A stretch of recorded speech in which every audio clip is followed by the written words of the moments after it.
Assalamualaikum warahmatullahi wabarakatuh. Now come back to my channel again gitu. Karena apa? Karena seneng banget rasanya kali ini bisa berbagi lagi ilmu tentang latar belakang. Kali ini kita akan bahas tentang latar belakang ya. Kenapa sih why we have to or why we should now?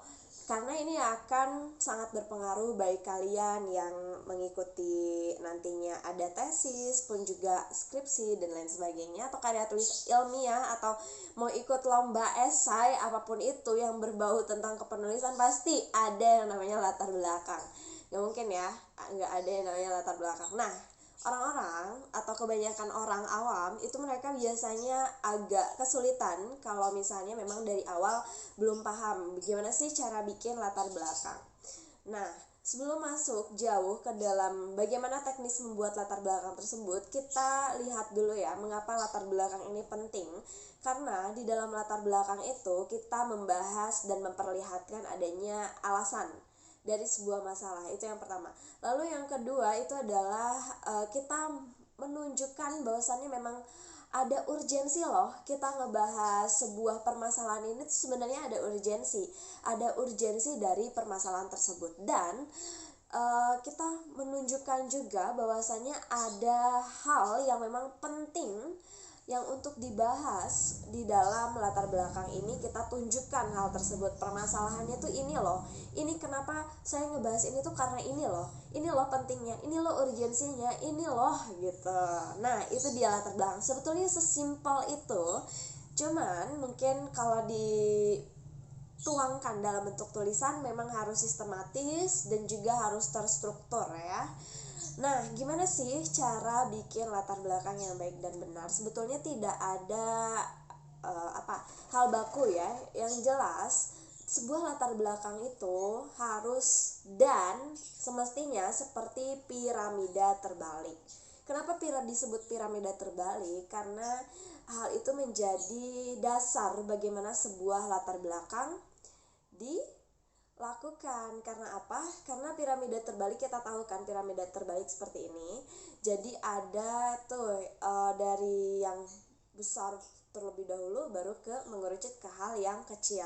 Nah, itu salah satu bentuk dari latar belakang. Jadi dia membahas dulu hal-hal yang umum baru ke hal-hal yang khusus. Untuk teman-teman atau rekan-rekan yang agak kesulitan ya untuk membuat latar belakang, saya mau memberikan tips tentang membuat latar belakang, tapi tidak baku gitu ya. Ini boleh diikuti, boleh enggak gitu. Yang pertama, pada paragraf pertama dalam latar belakang itu harus membahas di mana adanya pendahuluan, mengapa penting penelitian ini dilakukan, dan kemukakan masalah umumnya. Misalnya kita akan membahas mengenai sampah, permasalahan umum sampah di Kota Bandung itu seperti apa.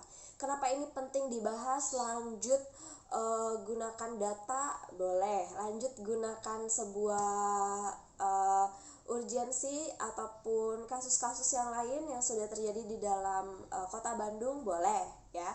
Jadi tunjukkan apa-apa saja yang menjadi hal-hal menarik dan unik itu. Untuk paragraf pertama boleh kasih ataupun berikan cerita ya, hal-hal yang seperti itu. Jangan lupa pengutipannya. Lalu untuk paragraf 2-nya kalian juga bisa membahas mengenai permasalahan umum yang mengkerucut menjadi permasalahan khusus. Nah, inilah yang sebelumnya saya katakan bahwasanya dalam latar belakang itu ada yang namanya piramida terbalik. Jadi seperti ini piramida terbaliknya. Nah, piramida terbaliknya dari permasalahan yang umum dulu mengerucut sampai permasalahannya kecil gitu, sampai permasalahan yang lebih detail. Lalu yang paragraf 3 dan 4-nya kalian bisa sebutkan bahwasannya penyebab masalah khusus ini itu terjadi dan solusinya tuh sudah ada.